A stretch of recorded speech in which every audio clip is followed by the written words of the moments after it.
In the final quarter of a tense game against the Minnesota Lynx, Caitlin Clark exploded with 17 points, turning a 7-point deficit into an electrifying 81-74 victory.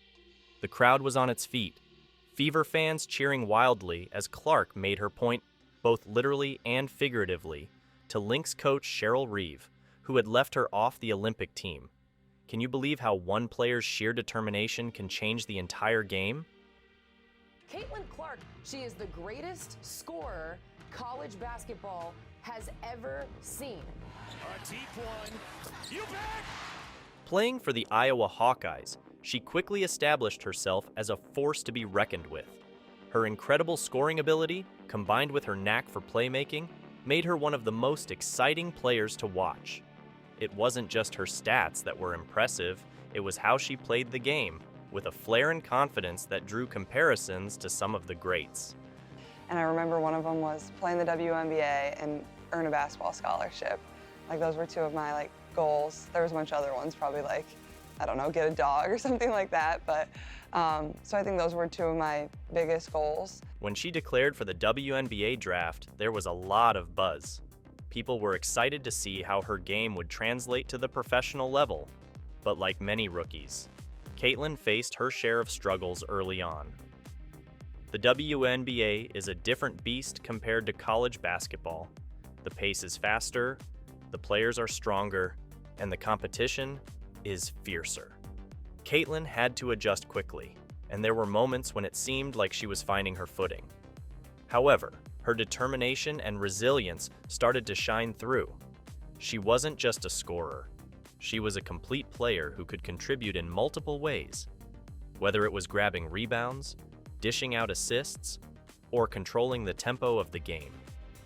I think it's more of, it's the official announcement has not been made by USA Basketball. Cheryl Reeve, the head coach of the Minnesota Lynx, made headlines when she left Caitlin off the Team USA Olympic roster. This decision was met with a lot of criticism and confusion. I mean, here we had Caitlin Clark, one of the brightest young stars in the game, and she wasn't going to represent her country in the Olympics? It didn't make sense to a lot of people. Reeve's justification was that the decision came down to experience and standard procedure. She pointed out that Caitlin wasn't able to attend the training camp because she was busy with March Madness and didn't have the best start to her WNBA career. Rookies rarely make the Olympic team, and Caitlin's case was no different, according to Reeve. However, many felt that this was a short-sighted move. The Olympics are a platform where young talents like Caitlin can shine and gain invaluable experience. The backlash was intense. Fans, analysts, and even former players weighed in, expressing their disappointment and frustration. It wasn't just about the basketball, it was about what Caitlin represented for the future of the sport. She had the potential to make a significant impact, not just for Team USA, but for women's basketball globally. The comparison to Michael Jordan and the Dream Team kept coming up. How their presence at the Olympics in 1992 changed the game forever. Many believed Caitlin could do the same for the women's game. Despite the snub, Caitlin didn't let it break her spirit. Instead, she used it as fuel to prove her doubters wrong. Every game she played after that decision seemed like a statement, showing the world that she belonged on that Olympic team. And when the Fever faced off against the Lynx, it was clear that Caitlin had a point to prove to Cheryl Reeve. Her performance in that game was nothing short of spectacular, and it was hard not to see it as a form of sweet revenge. You could feel the tension even before the game started. Caitlin Clark and the Indiana Fever had been on a hot streak, and everyone was buzzing about their matchup against the Minnesota Lynx. But this game had an extra layer of drama because it was Lynx coach Cheryl Reeve who had snubbed Caitlin for the Olympic team. You could tell Caitlin had revenge on her mind. To add fuel to the fire, Reeve made some pretty dismissive comments about the Fever fans who were expected to show up in droves. She said she didn't care about the crowd being there for the other team, brushing it off like it was no big deal. But you know Caitlin, she's the kind of player who thrives on proving people wrong. More steals per game than Minnesota, and underneath to Boston. That was a nice look from Smith. When the game was tipped off, it was clear the Minnesota crowd had a lot of love for Caitlin, even if she was playing against their team. but for the first 3 quarters, it seemed like Reeve's plan to keep Caitlin in check was working. Caitlin struggled to find her rhythm, and her shots just weren't falling. The Lynx took control early, with Minnesota jumping out to a 20-19 lead after the first quarter. By halftime, the game was tied at 38, but you could see Minnesota had the upper hand. In the third quarter, things looked even worse for Caitlin and the Fever. The Lynx outscored them, opening up a 60-53 lead. Caitlin only had 7 points by the end of the third, and it seemed like the game was slipping away. But then came the fourth quarter, and wow, what a turnaround. Caitlin came out with a fire in her eyes, and it was like watching a completely different player.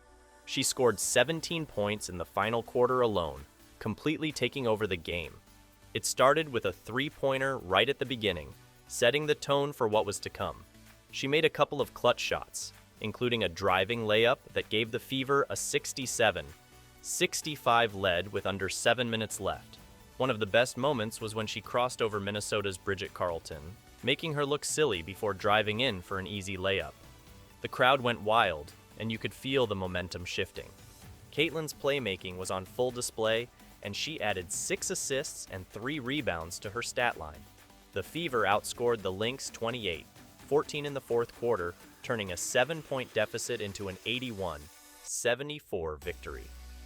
It was a stunning comeback, and Caitlin was right at the heart of it. Her performance wasn't just about the points she scored, it was about how she controlled the game and lifted her team when they needed it the most. This win was the 8th in the last 12 games for the Fever, showing just how far they've come from their rough start to the season. Meanwhile, the Lynx fell to 16-8, a tough loss that dropped them further behind the Las Vegas Aces in the Western Conference standings. Let's talk about the magic Caitlin Clark brought to the court during that game against the Minnesota Lynx. It all started with her opening 3-pointer in the fourth quarter. You could see the determination in her eyes as she let that shot fly, and when it sank, you just knew something special was about to happen. It was like a spark that ignited her performance for the rest of the game. One of the most jaw-dropping moments was when she faced off against Bridget Carleton. Caitlin pulled off this incredible crossover move that left Carleton stumbling, and then she drove in for an easy layup. The crowd went wild. That play wasn't just a highlight, it was a statement. Caitlin was showing everyone that she was in control and could take on anyone. And then there was the game-sealing assist to Boston. With under 3 minutes left and the Fever clinging to a narrow lead, Caitlin drove towards the basket, drawing in the defenders. At the last moment, she dished the ball to Boston, who laid it in for an easy bucket. That play gave the Fever a 73-71 lead, and they never looked back. The fan reactions throughout the game were something else. Right from the start, you could hear the buzz in the arena. Even though the game was in Minnesota, there was a noticeable presence of Fever fans who had come to see Caitlin in action.